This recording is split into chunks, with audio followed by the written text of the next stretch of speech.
Dans cette vidéo, nous nous intéressons à la résolution d'une équation en dérivée partielle. Donc cette équation en dérivée partielle, on nous donne le changement de variable à utiliser, donc on dit qu'on va passer en coordonnées polaires, et on se place pour résoudre cette équation sur l'ouvert U, qui est non pas R2 comme dans notre équation, mais l'ensemble des éléments de R2 tels que X est strictement positif, c'est-à-dire R plus étoile croix R. Donc on va prendre une fonction f de classe C1 sur U, et on va appliquer notre changement de variable, donc on va regarder ce que ça donne. Donc on pose xy égale r cos θ, r sin θ, donc vous voyez que c'est les anciennes coordonnées qu'on exprime en fonction des nouvelles. R, qui est-ce que c'est ce R? C'est le module de x plus y, donc en fait c'est les racines de x2 plus y2. Et le θ, c'est l'argument de x plus y, c'est égal à l'arctangente de y sur x. Alors on peut prendre cette notation ici avec arctangente de y sur x, parce qu'on est sur le demi-plan des abscisses strictement positives, et du coup l'argument correspond à l'arctangente de y sur x. Alors ensuite, on va donc poser notre fonction h qui est rθ dans r plus étoile croix moins pi sur 2 pi sur 2. Donc ça correspond au paramétrage des points du plan d'abscisse strictement positif en coordonnées polaires. Donc l'angle il va varier entre moins pi sur 2 et pi sur 2, et le module va être toujours strictement positif. On va appeler V après cet ensemble. Et donc notre paramétrage en coordonnées polaires, on va appliquer donc h de r θ égale r cos θ, r sinus θ. Ce paramétrage-là va être bijectif de classe C1 de V à valeur dans U. Donc on se retrouve avec ce schéma-là. Donc mon rθ s'envoie sur h de rθ qui s'envoie sur f sur g de rθ. Mon g qui va directement d'ici à là, donc rθ associe g de rθ. Et on voit que notre fonction g, qui va nous intéresser, va s'écrire sous la forme h, enfin f rond h. Donc on a cette écriture-là qui apparaît ici. Alors après, bien sûr, encore une fois ici, le caractère bijectif est important, parce que ça nous permet de remonter ici. Donc on a notre h-1 qui a xy associé h-1 de xy. On aurait pu donner son expression complètement, mais on va ici s'intéresser uniquement à ce sens-là, et on va calculer les dérivées partielles de g par rapport à celle de f. Donc mon f est de classe C1 sur U, donc on applique la règle de Hn bien sûr pour calculer cette dérivée. Donc f est de classe C1 sur U. Après mon h qui a rθ associé r cos θ, r sinus θ est de classe C1 sur V parce que chacune de ces fonctions coordonnées l'est. À valeur dans U, c'est comme ça qu'on a choisi notre V pour que h soit bien bijectif de V sur U, donc tout va bien. Donc on peut appliquer la règle de la chaîne de variables qui nous dit que G est de classe C1 sur V, et ça on ne le savait pas avant. Donc si f est C1, G va être de classe C1. Et pour tout rθ dans V, on calcule la dérivée de G par rapport à R, donc avec cette formule-là. Donc on dérive f par rapport à cette première variable et on multiplie par la dérivée de la première variable première coordonnée de h par rapport à R. Ici, donc la première coordonnée de h par rapport à R. Puis on dérive f par rapport à cette deuxième variable et on multiplie par la dérivée de la deuxième coordonnée de h par rapport à R. Et on obtient en remplaçant cette valeur-là. Pareil pour dg sur dθ, donc là c'est une faute de frappe, c'est un θ. On tombe là-dessus.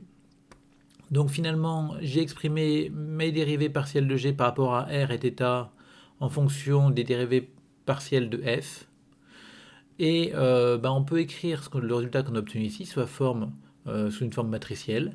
Et on obtient que dg sur dr, dg sur dθ, c'est cette matrice cos θ, sin θ, moins r sin θ, r cos θ, fois d rond 1f, d rond 2f en h de rθ. Bon, mais ce système-là, donc c'est un système matriciel, et de Cramer, parce que cette matrice-là a un déterminant qui vaut R qui est non nul. Donc on peut l'inverser, et ça nous permet d'obtenir des ronds 1f, des ronds 2f, en fonction des dg et des dg sur dr et dg sur dθ. Donc pour ce faire, on va placer cette matrice, on va multiplier par l'inverse de cette matrice-là, donc qui est 1 sur r fois r cos θ moins sin θ, etc. Donc pourquoi est-ce qu'on l'a facilement? Parce que c'est une matrice de taille de 2. Et donc on obtient que d rond 1f, d rond 2f, c'est égal à ces quantités-là. Donc maintenant on va s'intéresser à notre équation. Donc on va dire que soit f est une fonction de classe 1 sur u. Alors f est solution de e sur u si et seulement si. Pour tout xy dans u, l'équation est vérifiée. On va cette fois-ci changer tout de suite pour passer au coordonnées polaires. Donc on va remplacer x et y par r cos θ et r sinus θ.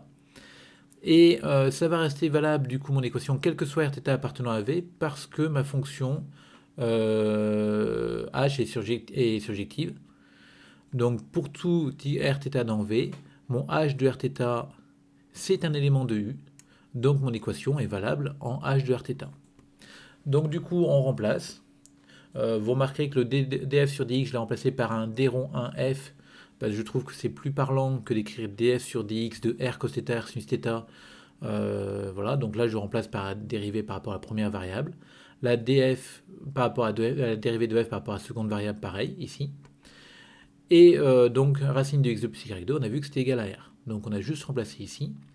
Maintenant on va pouvoir utiliser les formules qu'on a obtenues là pour remplacer d rond 1f, d rond 2f par d rond g sur d rond r et d rond g sur d rond θ. Donc on obtient que on remplace. Et comme par hasard, mais encore une fois, tout est fait pour que ça marche. Ici, on remarque qu'on va avoir du r cos θ sin θ, enfin moins r cos θ sin θ dg sur dr, plus r cos θ sin θ dg sur dr. Donc ces quantités-là vont s'annuler. Et de l'autre côté, on va obtenir du sin carré plus cos carré fois dg sur dθ. Donc il me restera juste dg sur dθ, ici c'est un θ, de rθ égale r. Donc du coup, je primitive maintenant par rapport à θ. Donc on a une équation différentielle cette fois-ci qui est simple. Donc je primitive par rapport à θ et j'obtiens que ma fonction g de rθ va s'écrire sous la forme rθ plus une constante par rapport à θ, donc une fonction dépendante de r. Et cette fonction va être de classe C1, donc on peut le démontrer si on veut, mais on va aller un peu vite ici. Et du coup, je repasse maintenant mon x et y. Ça veut dire qu'il existe C appartenant à C1 de r plus étoile dans R, tel que f de xy, qui est égal à g de h-1 de xy, c'est-à-dire g de racine de x2 plus y2 arc tangente de y sur x. Et donc on remplace dans cette expression le r par le racine de x2 plus y2, le θ par arc tangente de y sur x, et on obtient cette expression-là. Et du coup, l'ensemble des solutions de classe C1 de E sur U, c'est l'ensemble de ces fonctions-là, où c'est une fonction de classe C1 de R plus étoile dans R. Alors, comme dans l'exercice précédent, on peut rédiger ce troisième point ici, par analyse synthèse si on le souhaite, et ça permettra notamment d'étayer un peu plus le passage de d rond g sur d rond r de rθ égale r à g de rθ égale rθ plus cr, c de r.